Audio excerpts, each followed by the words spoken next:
Lord friends, I hope you all fine. God bless you. प्रभु आप सभी को बहुत बहुत आशीष दे।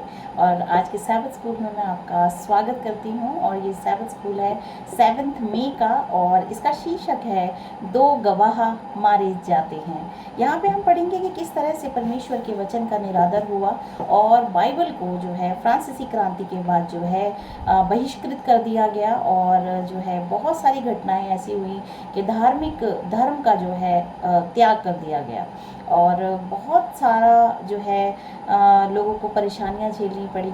तो इसमें हम देखेंगे जो गवाह हैं, जैसे कि हमने पुराने सैबथ स्कूल में पढ़ा कि गवाह जो है वो बाइबल है। बाइबल के जो दोनों नियम हैं, पुराना नियम और नया नियम, यही वो दो गवाह हैं जो प्रभु यीशु मसीह की गवाही देते हैं। तो इन गवाहों के साथ जो है इस संसार ने क्या किया, इस संसार ने उनको दबाने की कोशिश की, मारने की कोशिश की, लेकिन परमेश्वर का वचन कभी नहीं मर सकता। वो अनंत है और वो सामर्थी है। और आज भी हम बाइबल को जो है पढ़ते हैं और संसार की सबसे ज़्यादा बिकने वाली जो किताब है वो बाइबल है। 500 प्रतियाँ इसकी बिक चुकी हैं और जो कि एक वर्ल्ड रिकॉर्ड है। आज तक कोई भी किताब, एक सिंगल किताब इतना कभी नहीं बिकी है। तो परमेश्वर का वचन कभी भी जो है इस तरीके से दबाया नहीं जा सकता, मर नहीं सकता, और परमेश्वर ही ने इसको जीवित रखा है। आज हम जो वचन पढ़ते हैं वो भी परमेश्वर की पवित्र आत्मा हमारी अगुवाई करती है, तभी हम इसको पढ़ पाते हैं और समझ पाते हैं। अन्यथा मनुष्य के बुद्धि के द्वारा हम कभी भी जो है संसारिक बुद्धि के द्वारा हम कभी भी बाइबल को समझ नहीं सकते हैं। सिर्फ एक परमेश्वर की जो पवित्र आत्मा है वही हमें सक्षम बनाती है कि हम इसको समझ पाएँ। तो आज के चलिए let's start today Sabbath school study and it is very wonderful study.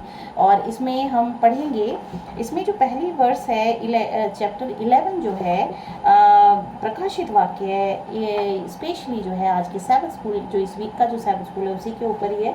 और इसमें मैं 3 वर्स पढ़ूंगी, अध्याय 11 की 7, 8, 9। इसमें लिखा है, जब वे अपनी गवाही दे चुकेंगे तो वह पशु जो अथाह कुंड में से निकलेगा उनसे लड़कर उन्हें जीतेगा और उन्हें मार डालेगा। उनके शव उस बड़े नगर के चौक में पड़े रहेंगे जो आत्मिक रूप से सदोम और मिस्र कहलाता है, जहां उनका प्रभु भी क्रूस पर चढ़ाया गया था। सब लोगों और कुल और भाषाओं और जातियों के लोग उनके शवों को 3.5 दिन तक देखते रहेंगे। यह 3.5 दिन का मतलब है 3.5 साल।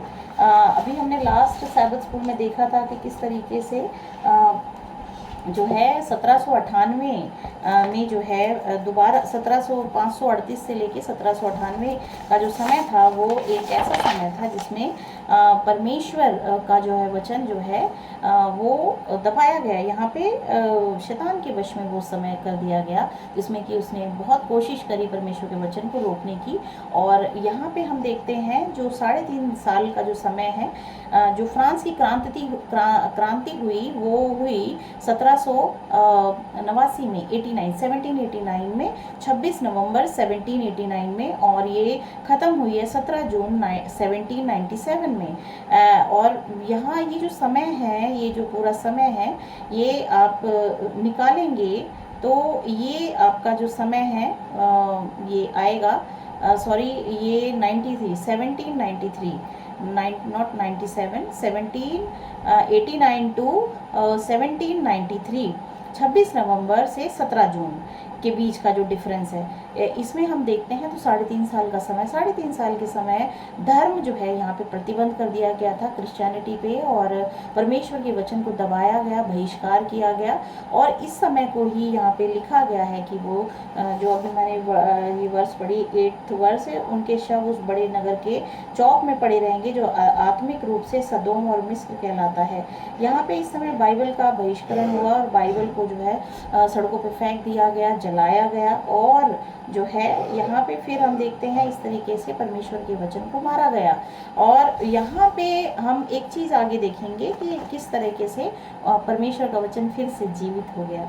और वो जो समय था वो था 1798 के बाद का, क्योंकि 1798 के बाद जो है वहाँ से सारे प्रतिबंध जो थे वो हटा लिए गए फ्रांस से।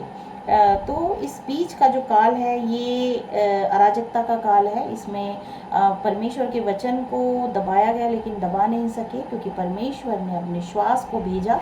यहाँ पे हम देखते हैं कुछ और, एक और वर्ष है उसमें 9वें वर्ष में लिखा कि सब लोगों और कुलों और भाषाओं और जातियों के लोग उनके शवों को 3.5 दिन तक देखते रहेंगे और उनके शवों को कब्र में रखने ना देंगे, क्योंकि उनका निरादर किया गया।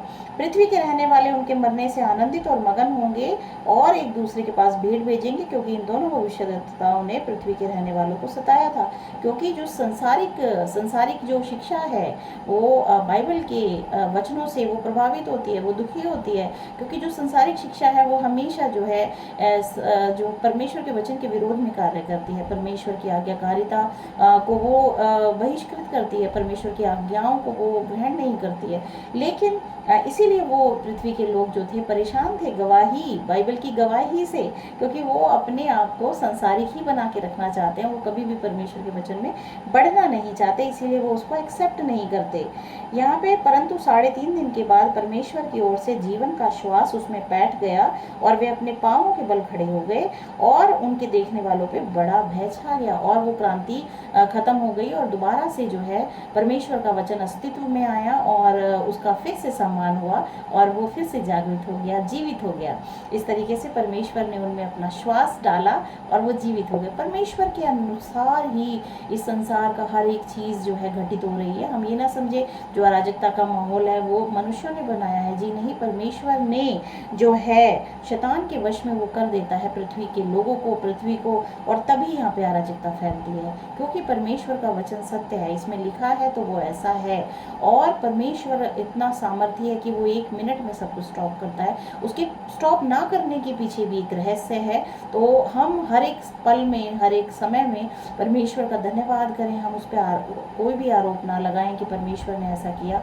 परमेश्वर हमेशा ही अच्छा करना चाहते हैं, मनुष्य ही बुरा करता है। तो अपने कार्यों का जो फल है वो परमेश्वर के उस पर हमें नहीं करना चाहिए। हमें हर हाल में परमेश्वर का धन्यवाद करना चाहिए, क्योंकि वो ही हमारा भलाई करने वाला, भलाई सोचने वाला परमेश्वर है। उसने हमें अभी तक जीवित रखा है, इसके लिए हम धन्यवाद करें परमेश्वर का। उसके बाद हम पढ़ते हैं यहाँ पे हमारा जो सैबत स्कूल है, 3 वर्सेस में हमने देखा कि किस तरह से उनके शवों को कब्र में रखने ना देंगे, मतलब उनका बहिष्करण होगा और उनका निरादर होगा। इस तरीके से 2 गवाह मारे जाते हैं। आगे हम इसमें देखते हैं कि क्वेश्चन ये है कि यह याद रखते हुए कि भाषा प्रतीकात्मक है, ये पद यह भविष्यवाणी करते हैं कि परमेश्वर के 2 गवाहों पुराने और नए नियम के साथ क्या होगा, और उनका अनादर हुआ। और यहाँ पे मैं थोड़ा सा और सैबत स्कूल का पढ़ना चाहूँगी। इसमें लिखा है 538 ईस्वी तक बुद्ध परस्त रोमन साम्राज्य का पतन हो चुका था। पूर्वी रोमन सम्राट, ये हमारी हिस्ट्री से लिया गया है कि ये सत्य इस तरीके से हुआ था। 538 ईस्वी में जो है बुद्ध परस्त रोमन साम्राज्य का पतन हो चुका था। रोमन साम्राज्य मूर्ति पूजक साम्राज्य था। और फिर यहाँ पे पूर्वी रोमन सम्राट जस्टिनियन ने पोप विजिलियस को नागरिक, राजनीतिक और धार्मिक अधिकार सौंप दिए गए। जो रोमन कैथोलिक चर्च की स्थापना हुई, जो वहाँ का जो पोप था उसको नागरिक, राजनीतिक और धार्मिक अधिकार भी प्राप्त थे। मध्यकालीन चर्च के वर्चस्व का लंबा दौर शुरू हुआ, यह 1798 ईस्वी तक जारी रहा। ये 1260 साल का जो समय था। नेपोलियन के आदेश पर फ्रांसीसी जनरल बर्थियर ने 10 फरवरी 1798 को रोम में निर्विरोध मार्च किया। पोप पायस 6 को बंदी बना लिया गया और फ्रांस वापस लाया गया, जहां उनकी मृत्यु हो गई। यह तिथि रोमन चर्च के धर्मनिरपेक्ष अधिकार की भविष्यवाणी पूर्वानुमानित अंत को चिन्हित करती है, और इस तरीके से वहां रोमन कैथोलिक चर्च का अंत हो गया। 1260 दिन या वर्ष, जैसा कि दानियल और प्रकाशित वाक्य में दर्शाया गया है। बाइबल की भविष्यवाणी की सच्चाई की कितनी सशक्त अभिव्यक्ति है।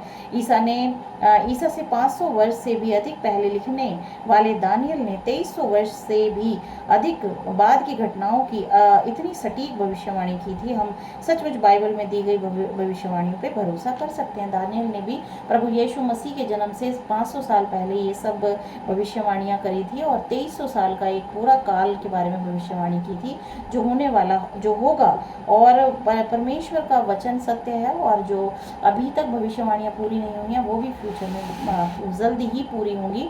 लेकिन हमें जो है उनके लिए अपने आप को तैयार करना है कि हम परमेश्वर के जन बन सकें, जिससे कि हम खुद को बचा सकें। इसमें आगे लिखा है कि इस बीच इन सब के दौरान सुसमाचार की सच्चाई को वचन की गवाही द्वारा जीवित रखा गया था, लेकिन इससे भी बड़ी चुनौतियों ने बाइबल की सच्चाई को खतरे में डाल दिया। वह जानवर जो अथाह गड्ढे से निकला, शैतान वो जानवर जो है वो शैतान है, वो शैतान जो कि अनाज्ञाकारिता में मनुष्य को लगाता है, जिससे कि वो कभी भी स्वर्ग ना जा पाए। इस तरह से शैतान ने पवित्र वचन के विरुद्ध युद्ध किया। उसने 1789 में शुरू की फ्रांसीसी क्रांति के माध्यम से बाइबल के अधिकार पर नए हमले शुरू किए। उस समय का काल बहुत ही घृणित काल था और बहुत यातनाएं दी गई मसीहों को, और ये इस धर्म को जो है रौंदा गया। और फ्रांसीसी क्रांति में सरकार ने आधिकारिक तौर पर राज्य प्रायोजित नास्तिक धर्म के रूप में कल्ट ऑफ रीजन की स्थापना की, जिसका उद्देश्य मसीह धर्म को प्रतिस्थापित करना था। 10 नवंबर 1793 को देश भर में तर्क का उत्सव आयोजित किया गया था। पूरे फ्रांस में चर्चों को तर्क के मंदिर में बदल दिया गया और एक जीवित महिला को तर्क की देवी के रूप में प्रतिष्ठित किया गया। यहाँ शैतान ने जो है एक मूर्ति पूजा फिर से शुरू की। उन्होंने सड़कों पर बाइबल की प्रतियां जला दी गई, परमेश्वर को अस्तित्वहीन घोषित कर दिया गया और मृत्यु को एक अंतहीन नींद करार दिया गया। जो भी बाइबल की जो शिक्षाएं हैं उसके उलट ही वहाँ पे जो है सारी बातें हो रही थी। शैतान ने परमेश्वर के 2 गवाहों को मारने के लिए अधर्मी लोगों के माध्यम से काम किया। उनके शव उस बड़े नगर के चौक में पड़े रहेंगे जो आध्यात्मिक रूप से सदोम और मिस्र कहलाता है, जहाँ उनका प्रभु भी क्रूस पर चढ़ाया गया था। मिस्र कई देवी देवताओं की संस्कृति थी जिसने सच्चे परमेश्वर को नकार दिया था। यहाँ निर्गमन 5:2 में ये लिखा है कि परमेश्वर के सच्चे वचन को जो है यहाँ पे जो है लोगों ने तिरस्कृत किया था और नकार दिया था। सदोम घोर अनैतिकता का प्रतिनिधित्व करता है। फ्रांसीसी क्रांति में परमेश्वर के 2 गवाह पुराने और नए नियम नास्तिकता और अनैतिकता के कारण मृत हो गए, जो क्रांति और रक्तपात में सामान्य प्रतिबंध ढीले हो गए थे। यहाँ पे बताया गया है कि परमेश्वर की जो 2 गवाह जो बाइबल है, नास्तिकता और अनैतिकता के कारण मृत हो गए थे। लोगों ने विश्वास करना उन पर छोड़ दिया था। इवन उन्हें बताया ही नहीं जा रहा था कि बाइबल पे हमें विश्वास करने की जरूरत है। इस तरह से उन जो है वो मृत साबित हो गए, उनका अनादर हुआ। प्रकाशित वाक्य 11:9 कहता है कि परमेश्वर के 2 गवाहों के शव 3.5 दिन तक दफनाए गए रहेंगे, यानी 3.5 शाब्दिक वर्षों का प्रतिनिधित्व करने वाले भविष्य सूचक दिन, जो कि मैंने आपको बताया 3.5 वर्ष हैं। फ्रांसीसी क्रांति में कम से कम 3.5 साल तक नास्तिकता अपने चरम पर थी। जो फ्रांसीसी क्रांति थी वो 3.5 साल तक जो नास्तिकता थी वो अपने चरम पर थी। यह अभी 26 नवंबर 1793 से जब पेरिस में एक अध्यादेश जारी कर धर्म को समाप्त कर दिया गया था, 17 जून 1797 तक बढ़ा दी गई थी, जब फ्रांसीसी सरकार ने अपने प्रतिबंधात्मक धार्मिक कानूनों को हटा दिया। और यहाँ पे फ्रांसीसी सरकार ने अपने प्रतिबंधात्मक धार्मिक कानूनों को हटा दिया। उसके बाद बाइबल फिर से अस्तित्व में आई। इस तरीके से ये जो समय है, ये 2 गवाह के मृत काल का समय बताया गया है, जिसमें कि बहुत ही अराजकता, नैतिकता और अनैतिकता और नास्तिकता का समय था। इस समय जो है परमेश्वर के वचन का निरादर हुआ। तो इस तरह से परमेश्वर का वचन जो है लेकिन कभी भी नहीं छिपा है और बढ़ चढ़ कर उसकी गवाही और मजबूत होती चली गई है। तो हम प्रभु के इस वचन के लिए धन्यवाद करते हैं कि हम इन सबको जान सकते हैं, और इनको जानने के बाद हम जो है और भी विश्वास में मजबूत हो सकते हैं। प्रभु आप सभी को आशीष दें। आमीन।